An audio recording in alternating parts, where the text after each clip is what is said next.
নতুন নতুন বিয়ে করলে বউয়ের সাথে সবারই রোমান্স করতে একটু বেশি মন চায়। আমিও তাই করতেছিলাম। বিয়ে করছি 1 সপ্তাহ হয়েছে। গতকাল শ্বশুর বাড়িতে গেছি। 3 দিন শ্বশুর বাড়ি থাকতে হবে। গতকাল সারা রাত শালা শালিরা প্রচন্ড বিরক্ত করেছে, ঘুমাতে দেয়নি। একটু পরপরই শালি এসে দরজায় নক করে বলে, দুলাভাই চা খাবেন, বার্গার খাবেন, এই খাবেন সেই খাবেন বলে আমার মাথাটা খারাপ করে দিয়েছিল। এদিকে শালাবাবু আমার পাশে বসে তার খতনা কাহিনী শোনাচ্ছে। কোন স্টাইলে কান্না করছে, কেমনে হাঁটা চলা করছে, কেমনে ঘুমাইছে, আর কি কি করছে একেবারে A to Z পর্যন্ত বলেছে। রাত 3:30 বাজিয়ে ফেলছে। ওইদিকে আমার উনি আরামসে লম্বা একটা ঘুম দিছেন, মাইনকার চিপায় আমাকে রেখে। না পারতেছি কিছু বলতে, না পারতেছি সহ্য করতে। যাক, 3:40 শালাবাবুর কাহিনী বলা শেষ হইছে। শালারে রুমে থেকে বের করে দরজা বন্ধ করে ঘুমাতে গেছি। ঘুমটা আসতেই বউ ডাকাডাকি শুরু করে দিছে আর বলতেছে, সকাল 8টা বেজে গেছে, উঠো তাড়াতাড়ি।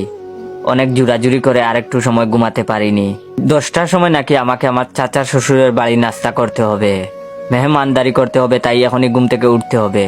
কি আর করা, ঘুম চোখে উঠলাম। গোসল করতে যাব, বউ বাথরুম দেখিয়ে দিল। এর ভিতরে হঠাৎ মাথায় শয়তানি বুদ্ধি ঢুকে গেল। ইচ্ছে করে লুঙ্গি বাইরে রেখে বাথরুমের ভিতরে ঢুকে গেছি। তারপর বউকে ডেকে বললাম, লুঙ্গিটা দাও। বউ বললে, দাঁড়াও দিচ্ছি। আমি মনের আনন্দে গোসল শেষ করে বউয়ের জন্য অপেক্ষা করতেছি কখন লুঙ্গি নিয়ে আসবে। শয়তানি বুদ্ধিটা হলো, যখন বউ লুঙ্গি নিয়ে আসবে তখন বউকে টেনে ভিতরে ঢুকে কয়েকটা কিস টিস দিমু আর কি।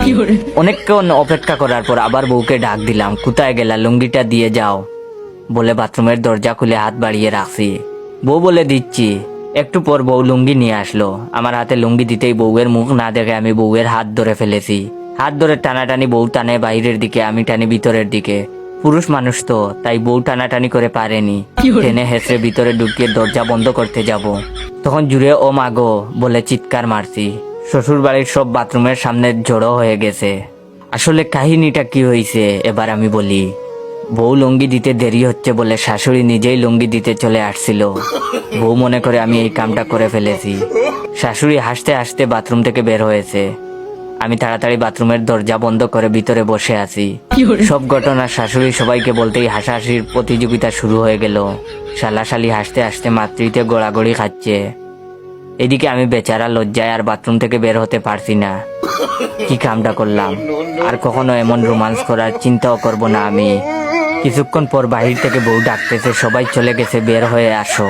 আমি বাথরুম থেকে বের হয়ে লুকিয়ে লুকিয়ে রুমে ঢুকেই সেই যে দরজা বন্ধ করছি এখনো খুলি নাই। আর এই রুমে বসেই আমি এই ভিডিওটা টিকটকে আপলোড করতেছি।